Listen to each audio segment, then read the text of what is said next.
ClancyPasta presents A Genetically Altered a Billionaire's Son. I Wish I Hadn't. Written by nslewis and narrated by Clancy.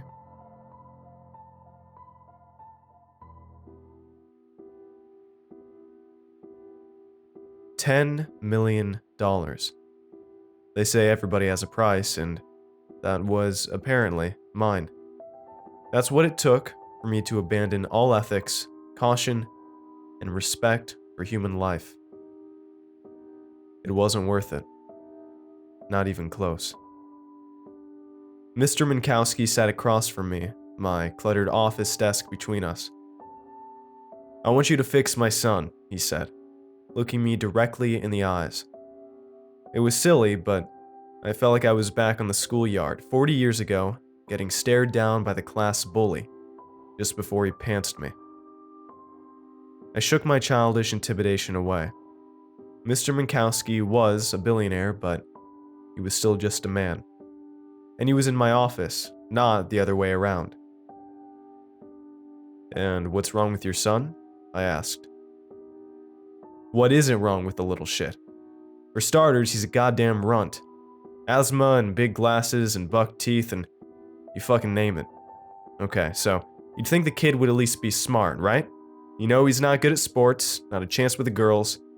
So you'd think he'd bury his big ass crooked nose in books, maybe get into computer programming, shit like that. You'd be wrong. The little fucker is dumb as a brick, barely knows his multiplication table. 8th grade reading level.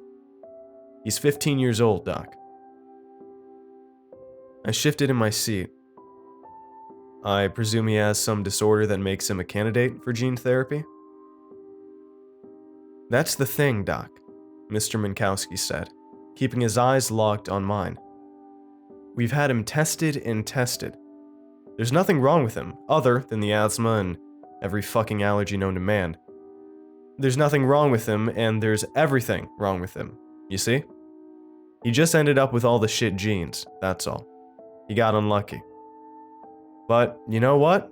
When you've got the money that I've got, luck doesn't mean as much.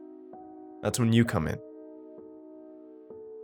"I'm sorry that you wasted a trip down here, Mr. Minkowski, but if your son doesn't have any disorder that's been approved for gene therapy, I'm afraid..."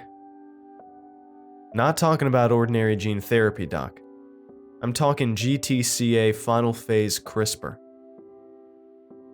I frowned. "How do you know about final phase?" Mr. Minkowski smiled. "Oh, I see. You think because it's a top secret government project, I couldn't possibly know about it. Doc, I am the fucking government. Nothing happens in this country that I don't at least know about. And most of the time it happens because I say it happens. So I want you to put my idiot son in the CRISPR or however the hell you do it, and I really don't care how you do it, Doc, and fix him. Change all of his genes to the good ones." "That's not how it works," I said, looking down at my desk. His stare had become unbearable. "In certain cases, simple Mendelian diseases. Well, that is the entire goal of the project. We could possibly do something for your son, even at his age. But what you're talking about complex polygenetic traits that we're not even close to understanding." "Cut the bullshit, Doc. I've read the articles. You think I haven't done my research? That I'm an idiot like my subnormal son? You guys have found hundreds of IQ genes, hundreds of height genes. I'm not asking for a super genius NBA star. I know you haven't found them all yet. But you found enough to make a difference." I lifted my eyes and returned his gaze. "I'm afraid that you're mistaken, Mr. Minkowski. There have been numerous genome-wide studies that, yes, find statistically significant associations between certain variants and phenotype outcomes. I want to stress the word associations. As far as we know, there is absolutely no causal relationship between these variants and the outcomes." "Well, it's the best shot I got for fixing my embarrassment of a son, so I want you to go ahead and do it." You're not listening, sir. We don't know what will happen if we start messing around with thousands of variants in your son's genetic code. We're not even close to understanding what exactly the function of these variants are, or how they interact with others. $10 million, said Mr. Minkowski. That's just for you, Doc. I'll cover whatever other expenses there are, of course. $10 million fucking dollars. You got that? That's a chunk of change, even for me, but I figure the ROI's gonna be pretty high. This little shithead'll bankrupt me and blow the family fortune unless you fix him. I know it. The mention of $10 million had made me lightheaded. Still, I kept my composure. You understand that there is absolutely no way to tell what will happen to your son if we do this. The most likely outcome, I'm afraid, is that he will not come back alive from the procedure. I'm okay with that, he said. And don't worry about if shit hits the fan. I'll have my lawyers draw something up absolving you of all responsibility. I know there's some risks, but Jesus Christ, Doc. Once you see this little shithead, you'll understand. He's worthless. I gotta try to fix him. It's my fatherly duty. In retrospect, it is clear to me that Devin Minkowski did not have the mental acuity to consent to the procedures. Of course he didn't. Even if his IQ had been considerably higher, what 15-year-old boy can wrap his brain around the complexity of his genetic code? Most adults can't do that.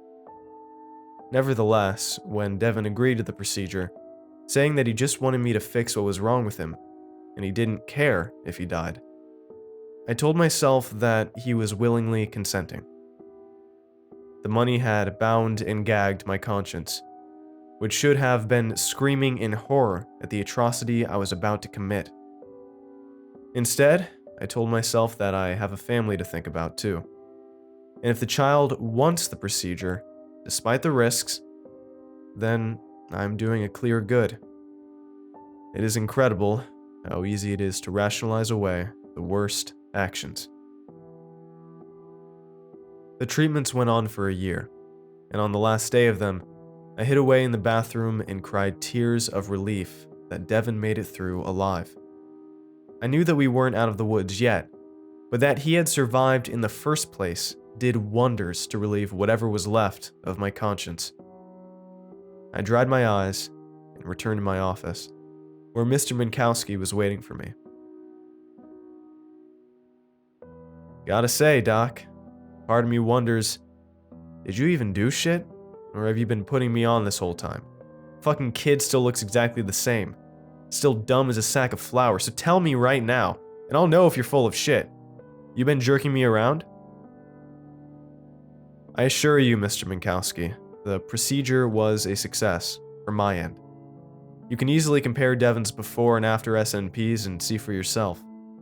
As I told you from the start, the outcome of this procedure would be completely unknown. It was always quite possible, as I have explained, that there would be no observable change in Devin. If there is a change, it is likely to take some time to manifest. DNA, as you know, is instruction, and not completed construction. I just wasted $20 fucking million, didn't I? Said Mr. Minkowski, frowning. Nothing happened. God damn it. Oh, how I wish that nothing had happened. At his 1-month checkup, it was apparent that Devin's hair was growing lighter, from a deep red to a rusty blonde. Freckles were disappearing from his face. By month 2, his vision was growing sharper, and he needed a weaker prescription. By the 3rd month, he had grown 4 inches taller and was now able to wear contact lenses. His hair was completely blonde, and most of his freckles were gone. It went on and on like this. His asthma cleared up, his grades improved dramatically. He kept growing taller and taller, and came to have 20/20 vision. Somehow, his teeth even straightened out. I was amazed, and Mr. Minkowski was delighted. We convinced ourselves over a $3,000 bottle of scotch that we had made the most important scientific breakthrough in the history of mankind. No more disease, no more maladies, no more stupid people, as he put it. The possibilities were incredible to imagine. But still, there was the smallest part of me that would not let me rest easy. That part shut up completely when Mr. Minkowski announced that he was giving me a $5 million bonus. You earned it, Doc. Goddamn miracle worker. And who knows how many billions you saved me in bailing the kid out of trouble. So take it and take ownership of this. I know we're still a few years out from when you can tell the world, but once you do, you're gonna be a legend, Doc. I smiled, my head light from the scotch, the money, and the feeling of success. I felt like a legend. I sat in my office with Devin Minkowski across from me. It was the last of his monthly checkups. After that, he was to see me once a year.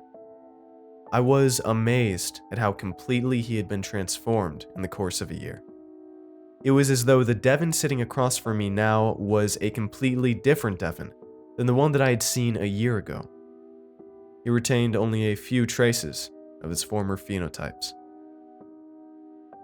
You must be relieved, Doctor, said Devin in his now deep, soothing voice.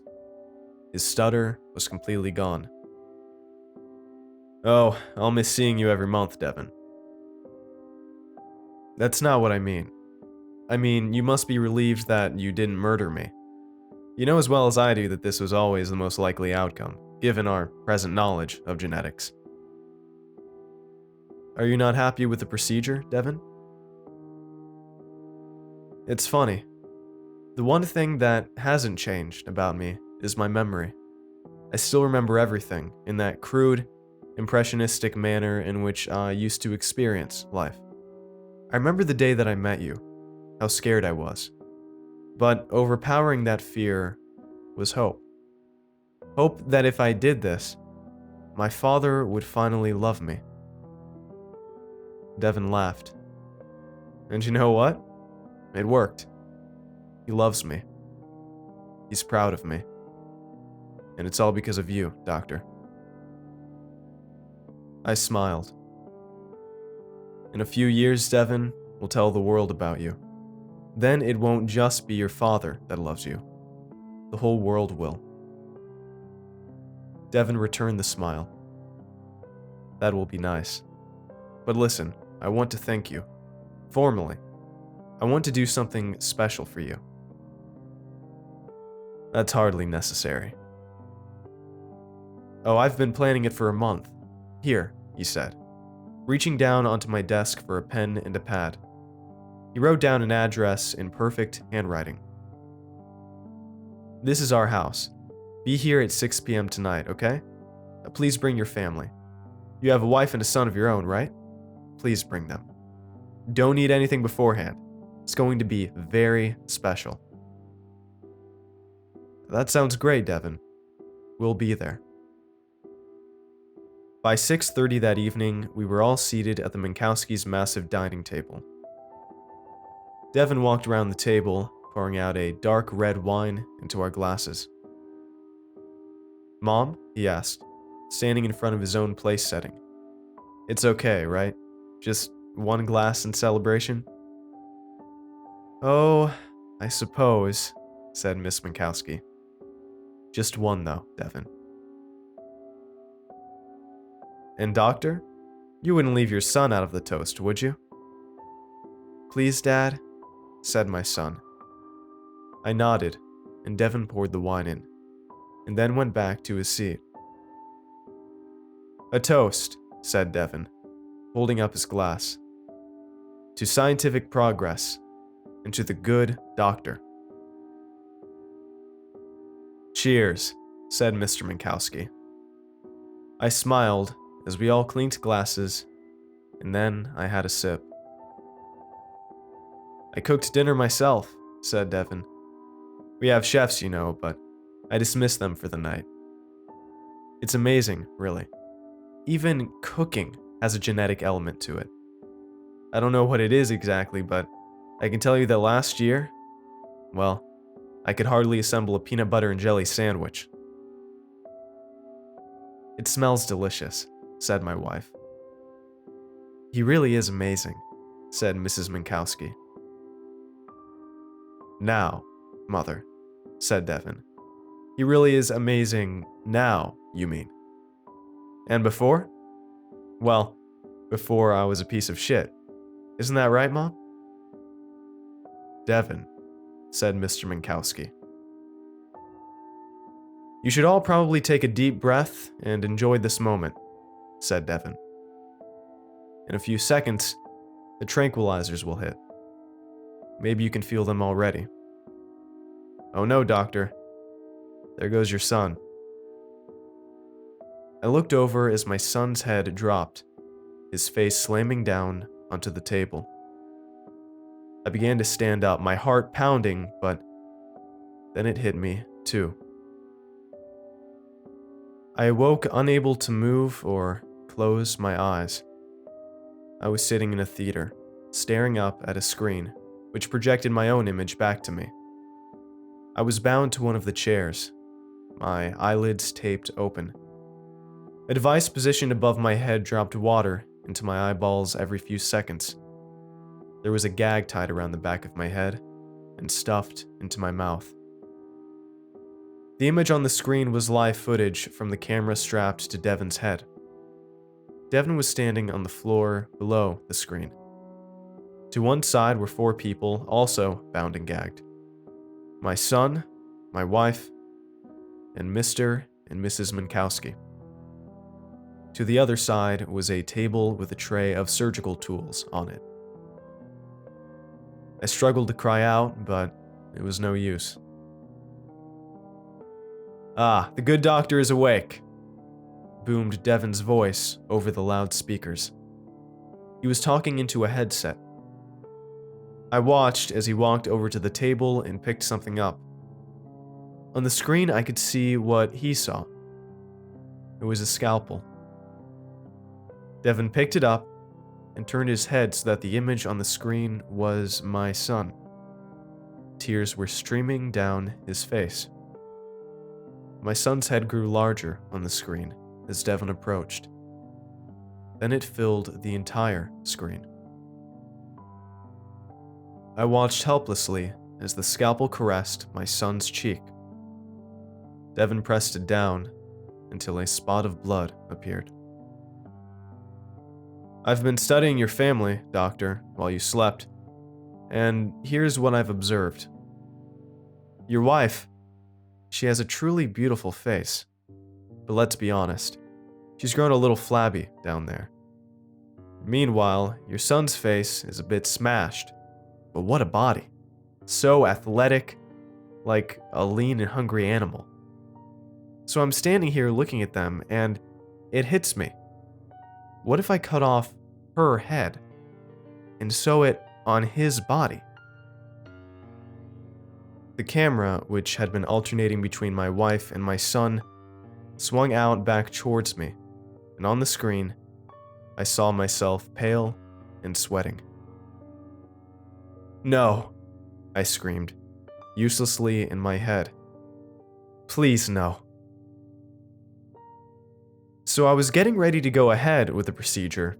I have a nice little surprise waiting for you, Doctor, when you woke up, but then something else hits me. A real mindfuck of a question. If it's her head on his body, then who is it? Her? Him? Or something else entirely? Devin looked again from my wife to my son, their faces expressions of total horror. Speaking of mindfucks, said Devin, turning to his father. Mr. Minkowski's face appeared on the screen, trembling as much as the restraints would allow. This guy. Who is he? Is he my father? I don't know. If we went on Murray, and they ran the test, what would they find? Probably that he's not my father. But he feels like my father. The man I loved for the first 15 years of my life. The man who never loved me back. But you know what? Now that he finally does love me, I don't love him. I don't want it to feel like he's my father. So I need to make a change. And I'm standing here thinking, what's the defining feature of my father? What can I change that will make him not be my father? And I've got it. The camera slowly panned down to Mr. Minkowski's body until it reached the crotch of his pants, which was saturated with urine. It's his big fucking balls, said Devin. That is defining feature. It's what he himself always attributed his success to. His big fucking balls. I tried to turn my head away. I tried to close my eyes. I felt dizzy, and I tried to will myself unconscious. None of it worked, and as I unavoidably watched Devin perform surgery on his father, I tried not to vomit, but that didn't work either. Bile leaked out around my gag and dripped down my chin. Devin worked mercifully quickly, as though this 16-year-old boy had been a skilled surgeon his entire life, and began cauterizing the wound. His work finished, he stood up and looked again at Mr. Minkowski's face, which was now unconscious from pain and shock. So how do I feel? Well, it still feels like this asshole is my father. We're going to have to try something else, Doctor. But what? Devin turned back to me and began walking up the theater aisle until my own face filled the screen.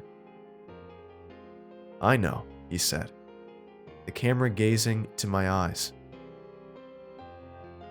If I can't escape my father, then I want him to look like he really is. My mother, too. I want you to turn them into pigs, Doctor.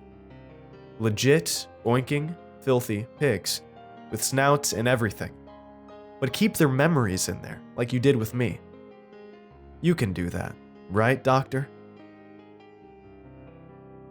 Devin traced the bloody scalpel over my cheek, and for a moment I prayed that he would get it over with and slit my throat. But he didn't. He moved it down and cut away my gag. I coughed the bile out of my mouth and took a deep breath. Doctor, he said, tell me you can do that. It wouldn't work, I gasped. I have faith in you, said Devin. Just look at what you did to me. It's impossible, I tried to explain.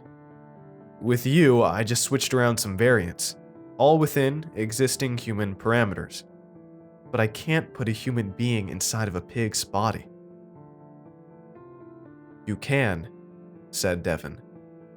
And you will. If you ever want to see your family again, I mean. I'm going to take them with me. They'll be well provided for, don't worry. In fact, they may never want to come back. But Doctor, if you fuck up,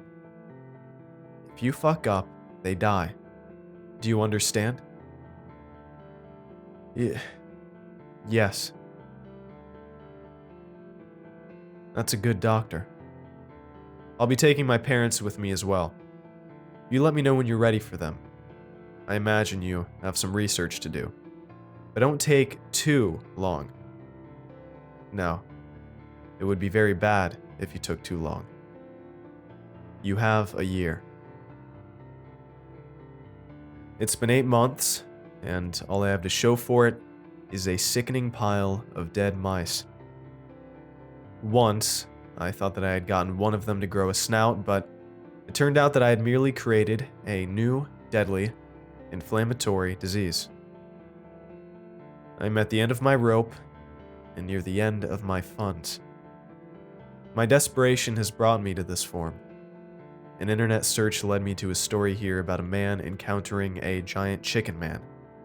That turned out to be, for reasons that I won't get into, a dead end.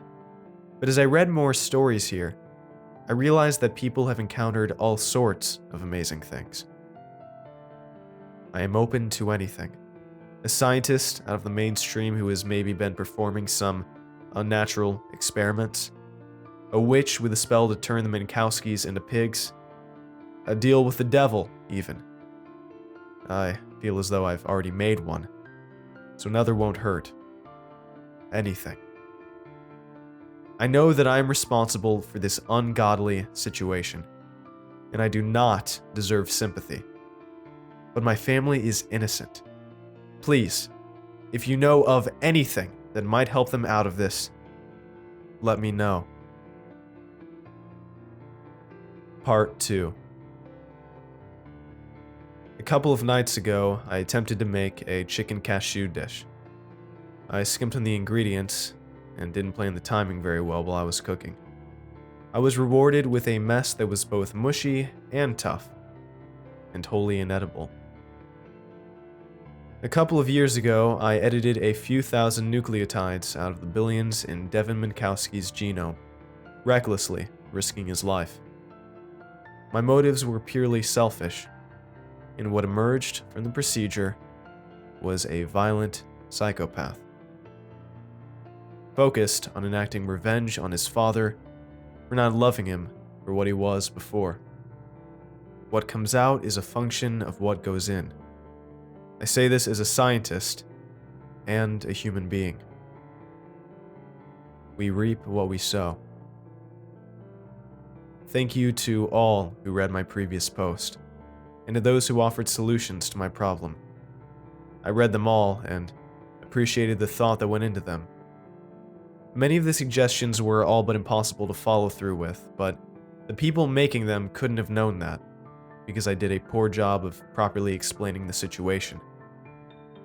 For 8 months, Devin watched me. He had some kind of surveillance on me no matter where I went, and in our communications, he would constantly remind me of this by dropping some mundane detail of something that I had done that day. How was the Cobb salad, doctor? Meanwhile, I had no idea where Devin or my family was holed up. The fact of Devin's surveillance alone cut off many of my options. Even without that particular imbalance, Devin held untold advantages over me, in the form of billions of dollars, and the personal connections that come with those dollars. To give a small example, the one time that I met with Devin in person at a cafe, he brought along 2 bodyguards. I also know, or at least strongly suspect, that Devin had many high-level officials and professionals in his pocket. If not, then how did the fictional boating accident that killed Devin's parents so easily become a fact? I do want to mention one suggestion that I saw appear often in the comments, namely that I should modify my own genes in order to make myself more intelligent. I have toyed with this idea near the start of this nightmare, but abandoned it for a few different reasons. First, it would take too long. Second, I already possessed most of the variants that I had edited into Devin's code, and so was unlikely to see a massive improvement. Still, after I read these comments, I revisited the idea. I opened up Devin's case file again and spent several hours poring over it. Maybe there had been one tweak which had made a dramatic, rapid difference, and maybe it was one that I could make in myself. As I was looking through the file, which included a series of photographs, I marveled again at how completely different Devin had grown in the course of a year. Almost nothing about him was the same. And then, there in my house, which felt both empty without my family and intruded upon by the hidden surveillance equipment, I had a realization. Almost nothing about Devin was the same. that meant that some things were. 2 days ago, I received a message from a man named Elias Khan, telling me that he had found a solution to my problem. He wanted to make me an offer. The message directed me to a post on r/nosleep, which can be found here. My curiosity grew to excitement as I read Elias's post. He appeared to be an experienced biologist. Maybe he had found a way to successfully graft pig appendages onto humans, and maybe this would be acceptable to Devin. It sounds terrible that I was excited about the prospects of grafting a pig's nose and ears onto a human head, but you have to understand the alternatives. It was better than actually turning the Minkowskis wholesale into pigs, and it was certainly better than the murder of my wife and son. As I read on, my stomach dropped. Elias was no biologist, at least not in an ordinary sense. He was into some dark, horrible shit. I read in horror as Elias described drugging his assistant, performing some sort of unholy ritual, and turning her into a monstrous, deformed swine. I thought of that poor woman, screaming, trapped in the body of a pig, and picked up my phone to call the police. This is what you asked for, I thought, putting the phone back down on my desk. You did this. I got up, dizzy, and poured myself a scotch. Then I took a long shower, thinking about what I was going to do. I just wanted it to be over with. I just wanted my family back. I dried myself off and then messaged Devin with a link to Elias Khan's post. Even after my shower, I felt dirty and hungry. I hadn't been taking care of myself since that terrible day at the Minkowski Theater, when Devin abducted my family. I decided that I needed my strength to do what I was about to do, but when I looked through the cupboard, there was no food there. Devin called me while I was in the supermarket, picking out a chicken breast for dinner. "This could work, doctor," he said. "I need to put eyes on it, make sure it's real. Finish up your shopping, and then head home. There will be a package there for you. Message this Mr. Khan and set up a meeting. I already know his address. It's only a 5-hour drive for you. I would prefer if you could make it there tonight. If the pigs check out, I can book you a hotel nearby and be on a plane and in the air by morning. I am just as anxious to have this done and over with as you must be. My father's whining has grown intolerable. Any questions?" "What if he's a serial killer?" I asked, as a woman pushed her cart by me, staring. She could have been one of Devin's agents, or she could have just been startled by the flash of the conversation she heard. "What happens if I go there on your behalf and I'm murdered? What happens to my family?" "It's in their best interest that you stay alive, doctor. And mine. That's part of what the package is for. You're prepared to pay the price he's asking?" "I don't know what that is yet," I said. "Does it matter?" "No," I said, and hung up. I checked my list. All that was left was the garlic, cashews, and honey? I had to buy a whole jar of honey for one dish. I decided to skip the honey. Maybe that's what ruined it. When I got home, the package wasn't on my front steps. It was sitting on my living room couch. Inside were 2 items, a pair of eyeglasses and a pistol. The glasses came with some simple instructions. They had a camera in them. It looked as though, rather than Devin spying on me, I would be doing the spying for him this time. I messaged Elias Khan, telling him that I wanted to meet tonight.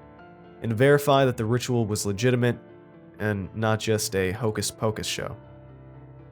As I was cooking dinner, my phone notified me of Elias's response. My esteemed Dr. Lewis, I'm delighted that you are interested in pursuing a relationship. I have no commitments on this dark and delving evening, and would be well pleased to more formally make your acquaintance. He gave me his address. I wrote back that I would be there in several hours. And so, it was arranged. As I was communicating with Elias, the garlic burned. The dish was a disaster. I arrived at Khan's estate just after midnight, the gun tucked into my waist, and the glasses hooked over my ears. I approached a wide set of gates, flanked by 2 torches, with yellow flame dancing in the moonless night. The gates swung slowly open with a long creak, and I drove on until I reached a massive stone building, faintly lit by more torches.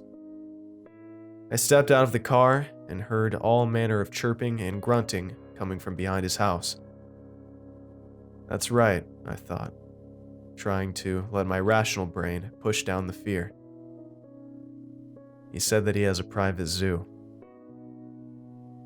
I approached a large wooden door with an iron knocker in the shape of a crow.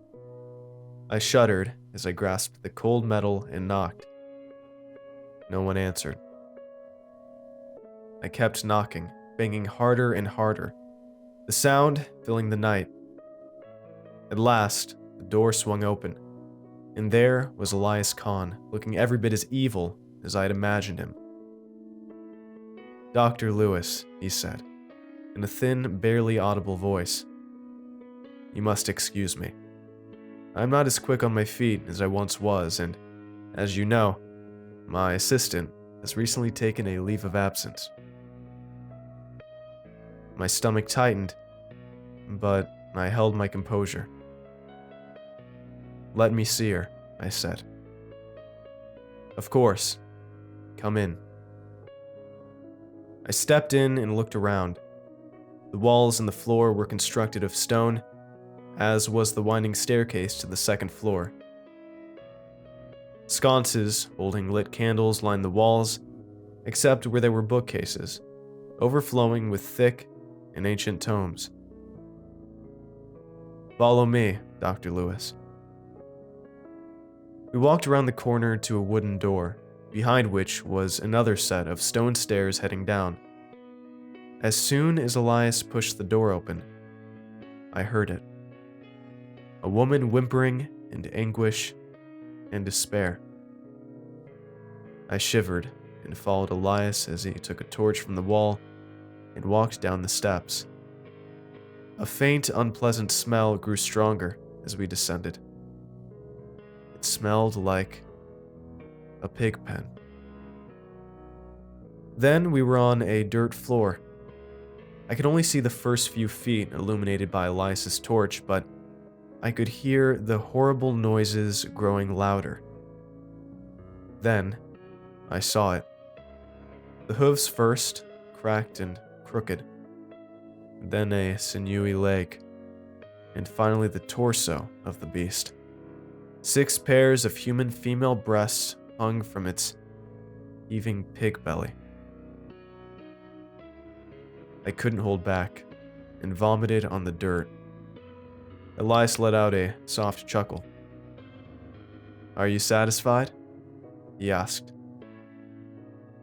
I steeled myself and took the torch from him, holding it up to the thing's whimpering face.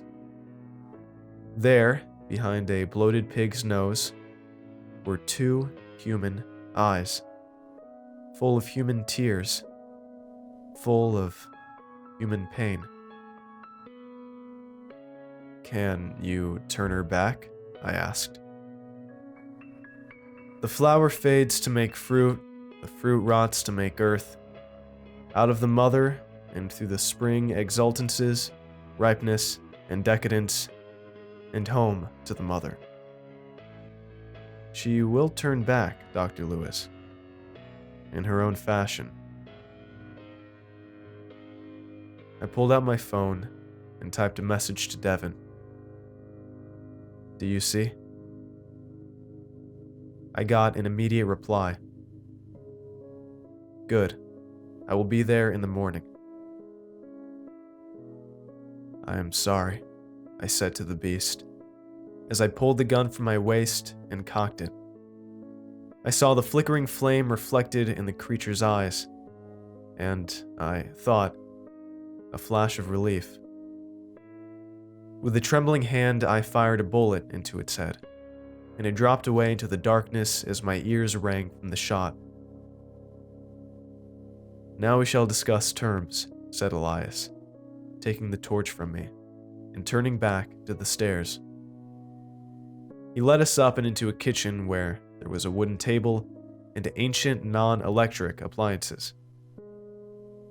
Sit, he said, indicating a chair. I looked around. There was a window on one wall. I'd rather stand, thank you, I said, leaning up against it. Oh, to be a young stallion once again, said Elias, sitting down and groaning softly as he did so. What is the price? I asked, crossing my hands behind my back. My masters have become very keen on you and your methods. They request your services. Who are your masters? Should you accept, you will come to know them, said Elias. What services do they request? Whatever is required.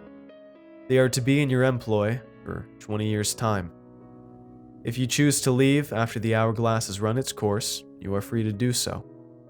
However, none have so chosen yet.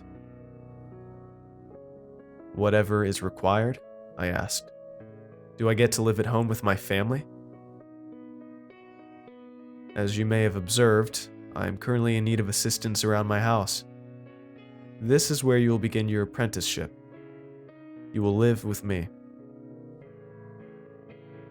My heart was pounding. My wife, I thought. My son. I'm doing this for them. And that's it? My family isn't involved at all? Not in the least, said Elias, wavering his liver-spotted hand through the air. Rather, your old family will not be involved. You will come to think of us as a new family, Dr. Lewis. I promise you. All right, I said, reaching up into my right sleeve, behind my back. Excellent, said Elias. The contract is all drawn up. You merely need to sign it.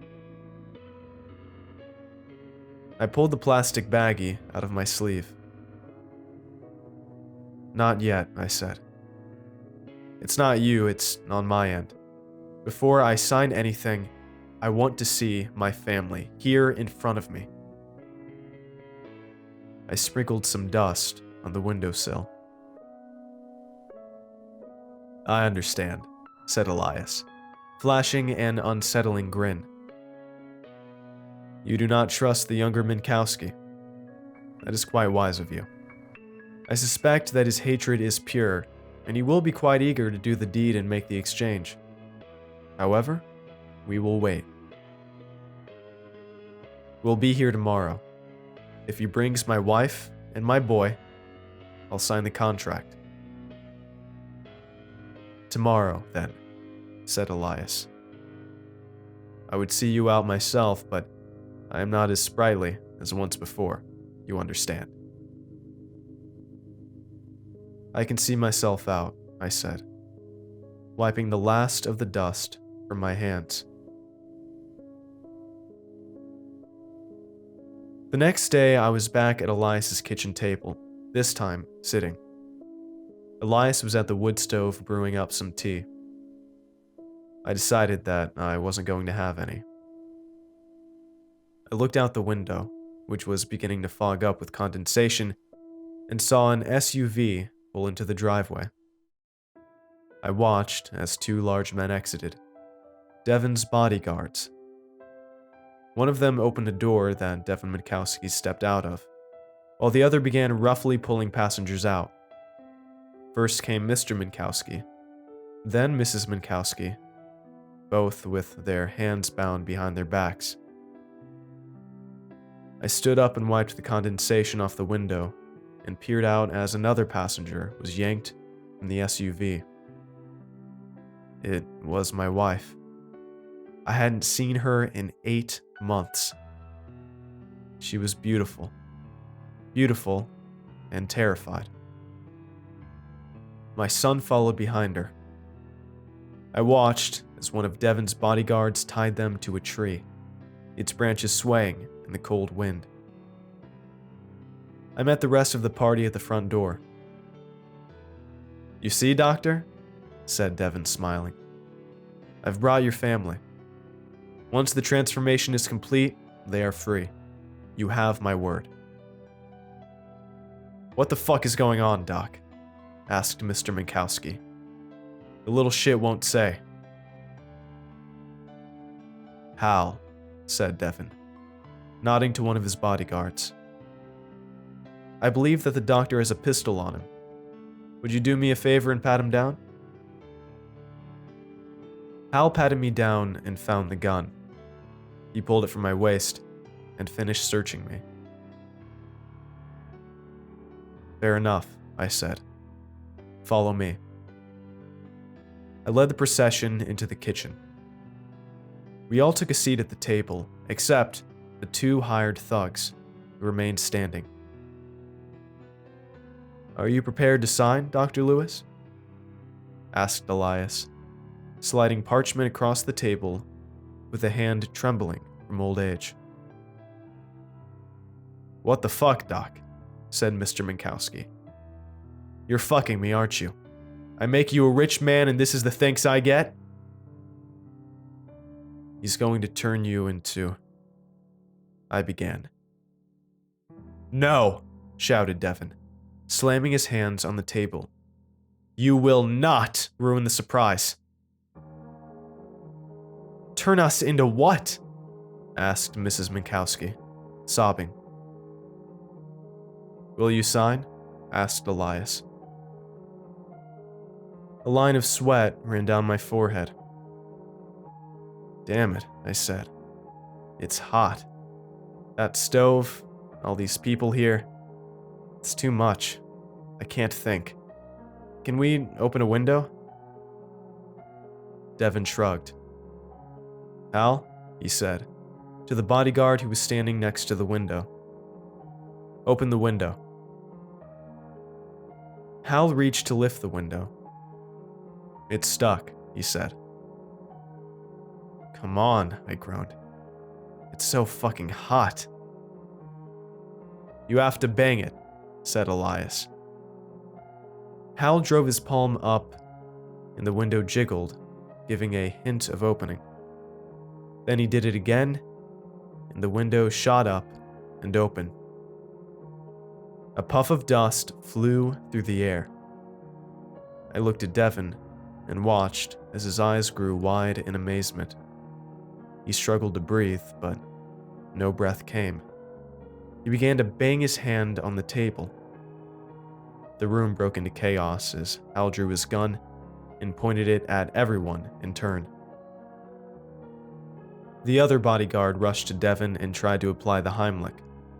Even if he had done it properly, it would have been useless.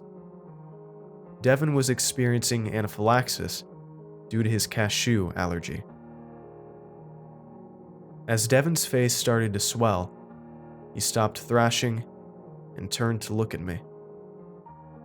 I returned his gaze. "I'm sorry," I tried to say with my eyes. "Truly, I am sorry." And then Devon sent a message of his own with his eyes. "Fuck you," it said. Last night, as my wife slept next to me, I had the first of what are sure to be many nightmares. I was standing in a corner watching. Devin, as he was before the procedures, was holding out a single flower to his father. Mr. Minkowski slapped Devin's hand away, and Devin began crying. I opened an ancient book, written in a foreign language, and began reading from it. Devin screamed and then transformed into a hideous pig, similar to the one I saw in Elias's basement.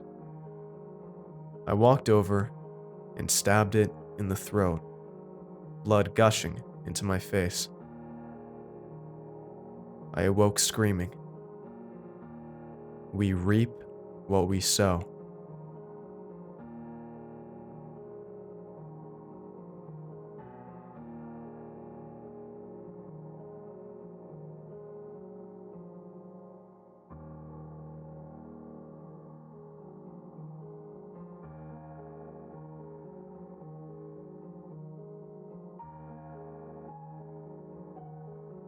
Thanks for watching, and I hope you enjoyed today's video.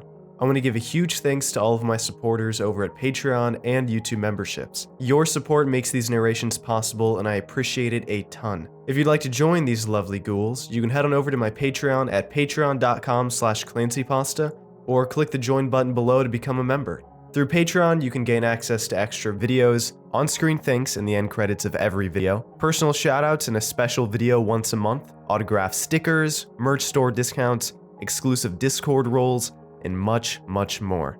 And if you'd like creepy cool shirts, make sure to head on over and check out my official merch store, creepycoolshirts.com, for some awesome tees, hoodies, stickers, and more. Alright, thank you all for watching, and I hope you have a great night. Cheers.